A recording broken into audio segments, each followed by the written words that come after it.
नमस्कार विद्यार्थी मित्रांनो, स्वागत आहे तुमचं संकल्प सायन्स अकॅडमीच्या ऑनलाईन प्लॅटफॉर्मवरती. आपण 8वीचा मोस्ट इम्पॉर्टंट लेसन जो आहे इकोसिस्टीम या चॅप्टरला सुरुवात केली होती. आज आपलं लेक्चर 3rd आहे, पार्ट 3. आपण या टॉपिकचा आज बघणार आहे. इकोसिस्टीममध्ये आपण इकोसिस्टीमची डेफिनेशन आणि इकोसिस्टीम्स स्ट्रक्चर ऑफ एन इकोसिस्टीम हे बघितलेलं होतं.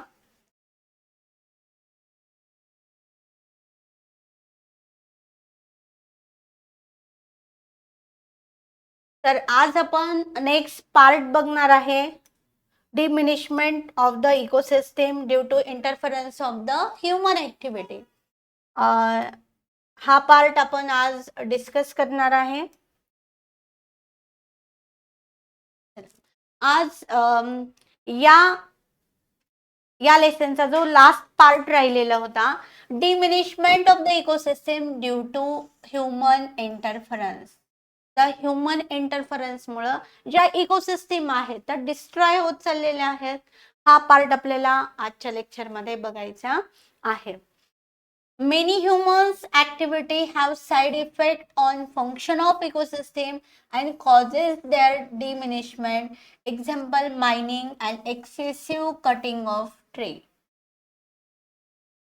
आता जे तुम्हाला पृथ्वीवर अर्थवर जे इकोसिस्टीम आज आपण बघितलेले आहे, जसं की फॉरेस्ट इकोसिस्टीम बघितली, लँड इकोसिस्टीम बघितली, ग्रासलँड इकोसिस्टीम ज्या बघितलेल्या आहेत. ह्या इकोसिस्टीम ज्या आहेत, ॲक्वेटिक इकोसिस्टीम जे आहे, म्हणजे ह्या ज्या अर्थवरच्या ज्या इकोसिस्टीम आहेत त्या डिमिनिशमेंट होत चाललेल्या आहेत, त्यांचा हार्स होत चाललेला आहे, कमी होत चाललेल्या आहेत. ते कशामुळं? Mining and excessive cutting of trees. म्हणजे ह्या ह्यूमन ऍक्टिव्हिटीज आहेत. एक आहे मायनिंग,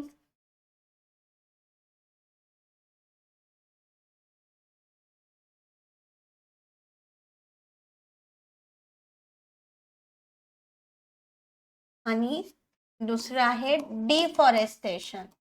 डिफॉरेस्टेशन म्हणजे काय? Cutting of tree. तर जास्त प्रमाणामध्ये जर ट्री कट केला तर कशामध्ये कन्वर्जन होणार आहे? डिफॉरेस्टेशन. म्हणजे जे फॉरेस्ट आहेत ते डिस्ट्रॉय होत जाते. एक आहे मायनिंग. मायनिंगमुळे काय होईल की जे ह्युमन ऍक्टिव्हिटी आहे, जे मायनिंग करतात, जे खणकाम करतात, त्यामुळे जी अर्थवरची जी लँड आहे ती अनइक्वल होऊन जाते. कुठे मोठा उंच भाग बघायला मिळतो तर काही कुठे फ्लॅट भाग मिळायला, म्हणजे अनइक्वल लँड्स, म्हणजे ही जी जमीन आहे ती अनइक्वल बघायला मिळते. आणि या लँडवर असे खड्डे पडतात, पिट्स पडतात, मोठे मोठे खड्डे पडतात. त्यामुळे या मायनिंगचे जे साईड इफेक्ट्स आहेत, म्हणजे सॉइल इरोजन होते, खड्डे तयार होतात. म्हणजे ह्या मायनिंगमुळे ह्या इकोसिस्टीम्स आहेत त्या डिस्ट्रॉय होत चाललेल्या आहेत. एक आहे डिफॉरेस्टेशन. लार्ज अमाऊंट मध्ये जे ट्रीज आहेत ते कट केल्यामुळे काय काय काय काय परिणाम होतात ह्या इकोसिस्टीमवर. जर लार्ज अमाऊंट मध्ये ट्री जर कट केले तर तुमच्या लक्षात आलेलं असेल काय काय साईड इफेक्ट होणार आहेत इकोसिस्टीमवर. एक आहे लेस अमाऊंट मध्ये पडणारा जो रेनफॉल आहे. पाऊस पडेल का? नाही. तर ऑक्सिजनची कमतरता निर्माण होईल. आणि डिफॉरेस्टेशन म्हणजे कटिंग ऑफ ट्रीज, जास्त प्रमाणामध्ये झाडं कट केल्यामुळे सॉइल कशी होते? एकदम लूज होते आणि त्या सॉइलचं इरोजन होतं. सॉइल इरोजन कसं होतं? कारण की हे जे प्लांट्स आहेत, प्लांट्सचे जे रूट्स असतात ते सॉइलला पकडून ठेवतात, होल्ड करून ठेवतात. आणि जेव्हा आपण हे झाडं कट करतो तेव्हा ती सॉइल काय होते? लूज होते, मोकळी होते. आणि जेव्हा पाऊस पडतो त्या पावसाच्या पाण्यामध्ये हवेमार्फत ही सॉइल काय होते? वाहून जाते आणि त्यामुळे सॉइलचं इरोजन होतं. आणि ही जी सॉइल आहे ती कशी बनते? ही जी लँड आहे, सॉरी, ही जी लँड आहे ती कशी बनते? इनफर्टाईल बनते. म्हणजे यामध्ये प्लांट्सच उगत नाही. म्हणजे ही पूर्ण बॅरन लँड बनून जाते, एक बंजर जमीन बनून जाते जर तिथं सॉइलच नसेल. ज्या सॉइल मध्ये जे न्यूट्रिशन प्रेझेंट असतात ते त्या प्लांट्सला मिळणार आहेत का? तर नाही. तर त्यामुळे लँडचं इनफर्टिलिटी होते, म्हणजे सुपीकता संपून जाते. म्हणजे ह्या ज्या दोन ऍक्टिव्हिटी आहेत, mining and excessive cutting of trees, यामुळे या इकोसिस्टीमवर खूप मोठ्या प्रमाणामध्ये परिणाम झालेला आहे. इथे तुम्हाला समजलेलंच असेल, सॉइल इरोजन होतं, लँड इनफर्टिलिटी होते, पाऊस कमी पडतो, कटिंग ऑफ ट्रीजचे अफेक्ट तुम्हाला माहित आहे. झाडं जर कमी झाले तर पाऊस पडणार नाही, ऑक्सिजनची कमतरता होईल. जी लाईफ सायकल आहे ही लाईफ सायकल विस्कळीत होते, वॉटर सायकल पण विस्कळीत होते. आता जे प्लांट्सवर डिपेंड असणारे जे हर्बिवरस ॲनिमल्स आहेत त्यांना फूड मिळणार आहे का? नाही. तर मग त्यांची संख्या कमी होणार. जे हर्बिवरस ॲनिमल्स आहेत, हर्बिवरस ॲनिमल्सची संख्या कमी झाल्यामुळे जे हर्बिवरस ॲनिमल्सवर डिपेंड असणारे कार्निवरस ॲनिमल्स आहेत त्यांची संख्या कमी होईल. म्हणजे एक प्लांट्स जर कमी झाले तर पूर्ण ओव्हरऑल इकोसिस्टीमवर काय होणार? परिणाम होणार. आणि ह्या ज्या स्पेसीज आहेत, समजा प्लांट्सच्या, ॲनिमल्सच्या, त्या या एन्व्हायरमेंटमधून, इकोसिस्टीममधून एक्सटिंक्ट होऊन जातील. चला, नेक्स्ट आहे human activities responsible for diminishment of the ecosystem. आता कोणत्या ह्युमन ऍक्टिव्हिटीज आहेत जे की रिस्पॉन्सिबल आहेत, ते जबाबदार आहेत या इकोसिस्टीमला डिमिनिशमेंट करण्यासाठी. एक आहे increasing use of resources due to increase the population. Number एक काय आहे? Increase the population. जर पॉप्युलेशन इन्क्रीज झालं, जर लोकसंख्या वाढली तर इकोसिस्टीमवर पण इफेक्ट होणार आहे. तुम्ही म्हणताल काय होणार आहे पॉप्युलेशन वाढलं तर पॉप्युलेशन वाढल्यामुळे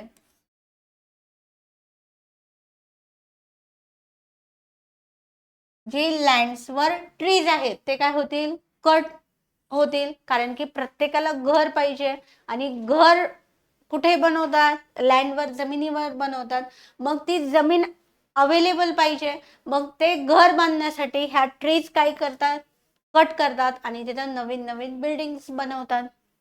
इथे तुम्हाला म्हणजे changing the life cycle demands more than necessary that increase the trace on the ecosystem. आता पॉप्युलेशन जर इन्क्रीज झालं तर एक आहे लँड इकोसिस्टीमवर तर मोठा इफेक्ट होणार आहे. कारण की लँडवरच्या मोठ्या मोठ्या बिल्डिंग्स बांधणार आहेत. त्यामुळे कटिंग ऑफ ट्रीज लार्ज अमाऊंटमध्ये लँडवरचे कटिंग ऑफ ट्रीज होणार.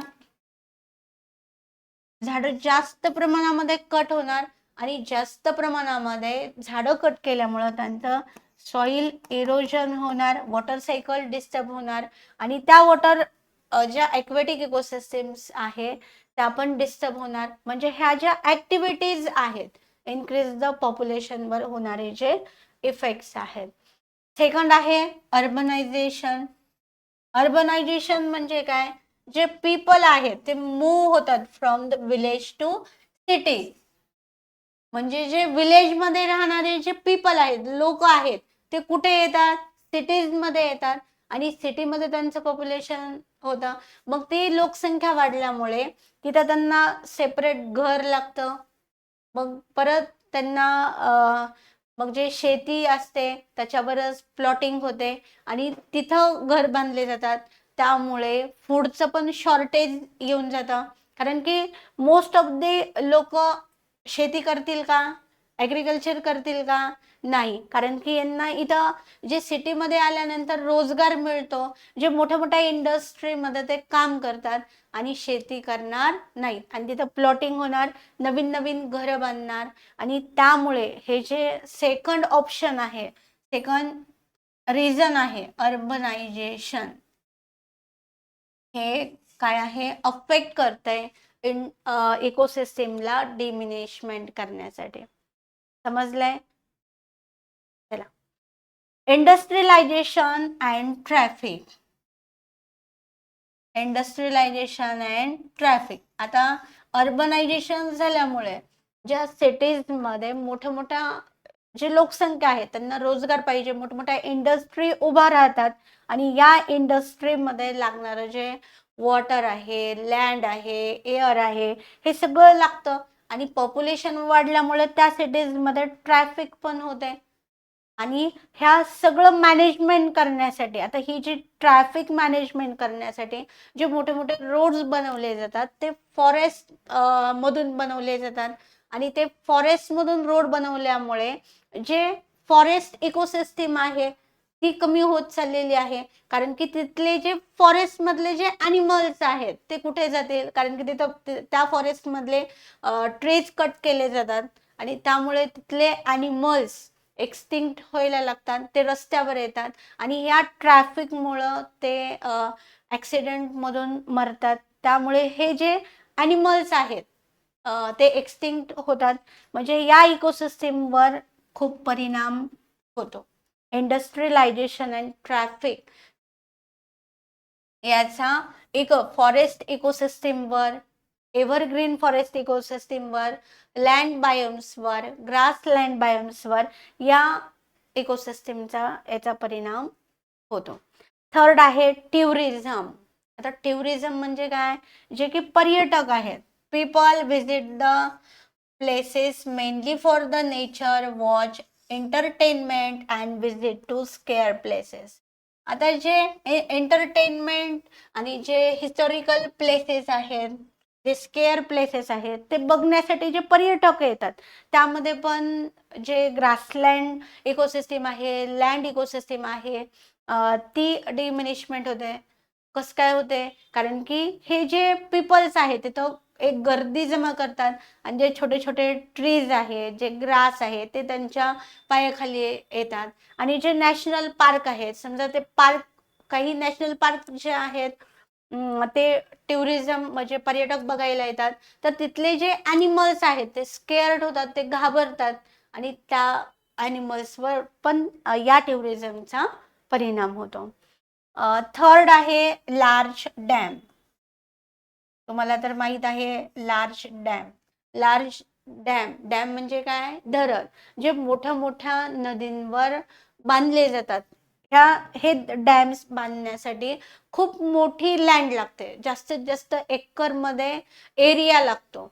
म्हणजे हे डॅम्स बांधल्यानंतर जे कोणत्या इकोसिस्टीमवर इफेक्ट होते, जे की फॉरेस्ट इकोसिस्टीम, ग्रासलँड इकोसिस्टीम, कारण की यांचा जो एरिया आहे, ह्या डॅम्स बांधण्यासाठी लार्ज एरिया लागतो.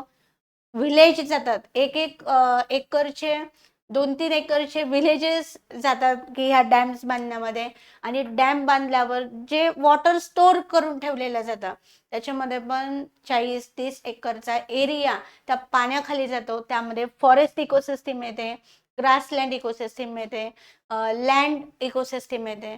त्या लँडवर असणारे जे घरं आहेत, ट्रीज आहेत, तर ह्या डॅममध्ये जातात आणि हे डॅम बांधल्यामुळे जे नद्या वाहतात, तर त्या वाहणाऱ्या नद्यामध्ये जी इकोसिस्टीम आहे ती पण डिस्ट्रॉय होत चाललेली आहे. चला नेक्स्ट पार्ट आपण बघूया, वॉर्स. वॉर्स म्हणजे काय, चला सांगा लवकर. वॉर्स म्हणजे काय, जे की युद्ध. बघा, differences, competition over the land, water, mineral resources, some economic and political reason lead to war among the human races. आता या वॉर मध्ये फक्त जीवितहानी नाहीये, तर इकोसिस्टीम पण डिमिनिश होते.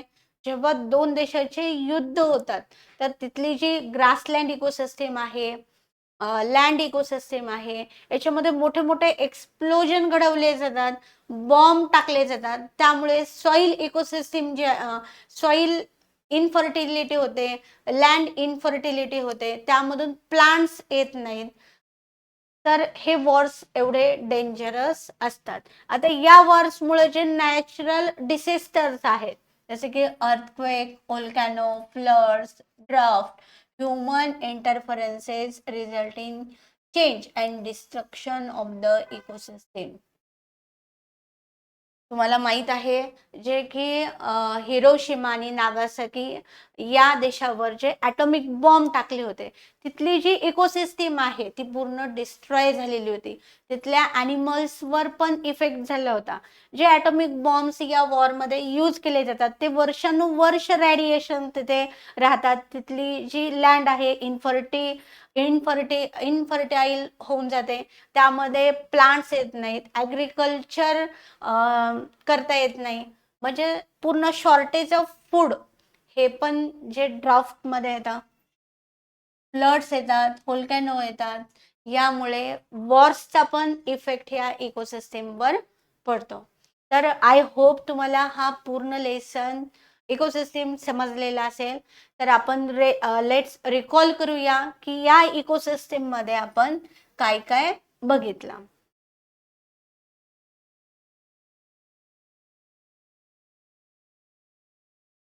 इकोसिस्टीम म्हणजे काय?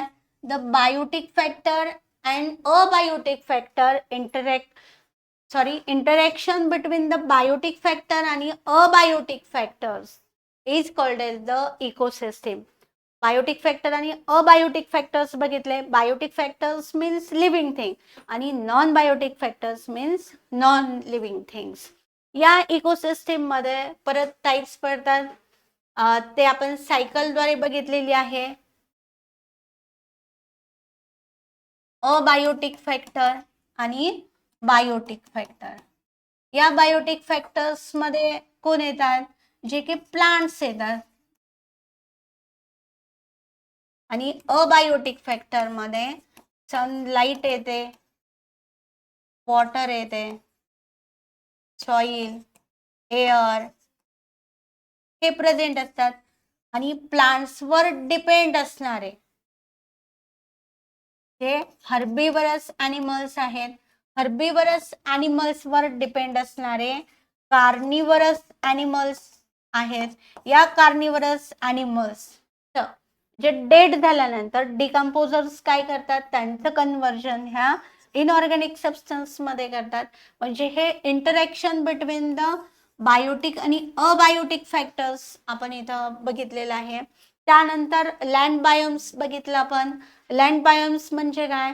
जे की लार्ज एरियामध्ये सिमिलॅरिटी बघायला मिळते. म्हणजे ज्या ecosystem large variety of ecosystem बघायला मिळते, तिथे लार्ज ॲनिमल्स बघायला मिळतात. तिथलं ॲटमॉस्फिअर सेम असतं, त्यांना लँड बायोम्स असे म्हणतो. Land biomes ecosystem. या लँड बायोम्स इकोसिस्टीम मध्ये फॉरेस्ट इकोसिस्टीम आहे, एव्हरग्रीन फॉरेस्ट इकोसिस्टीम आहे, ग्रासलँड इकोसिस्टीम आहे, एक्वेटिक इकोसिस्टीम आहेत. या इकोसिस्टीम आपण या लेसन मध्ये बघितलेल्या आहेत. आणि लास्ट म्हणजे diminishment of ecosystem in human activities. Human ॲक्टिव्हिटीमुळे या इकोसिस्टीमवर काय परिणाम झाला हे आपण आत्ताच बघितलेलं आहे. तर आय होप तुम्हाला हा पूर्ण लेसन समजलेला असेल. नेक्स्ट लेसन आपण नेक्स्ट लेक्चरमध्ये बघणार आहे. तोपर्यंत stay happy, stay learning with संकल्प सायन्स अकॅडमी.